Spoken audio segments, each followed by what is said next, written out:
ঢাকা থেকে ছেড়ে আসা সুন্দরবন এক্সপ্রেস ট্রেনটি আর কিছুক্ষণের মধ্যে চুয়াডাঙ্গা রেল স্টেশনে ১ নম্বর প্ল্যাটফর্মে অবস্থান করবে। আপনাদের মালামাল গুছিয়ে নিন, কোন মালামাল ফেলে গেলেন কিনা দেখে নেন। ট্রেনটি সম্পূর্ণভাবে থেমে গেলে চলাচলের জন্য প্ল্যাটফর্ম অথবা ওভারব্রিজ ব্যবহার করুন। বাংলাদেশ রেলে ভ্রমণ করার জন্য আপনাকে অসংখ্য ধন্যবাদ।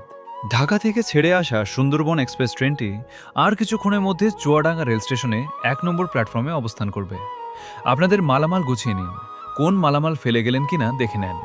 ট্রেনটি সম্পূর্ণভাবে থেমে গেলে চলাচলের জন্য প্ল্যাটফর্ম অথবা ওভারব্রিজ ব্যবহার করুন। বাংলাদেশ রেলে ভ্রমণ করার জন্য আপনাকে অসংখ্য ধন্যবাদ।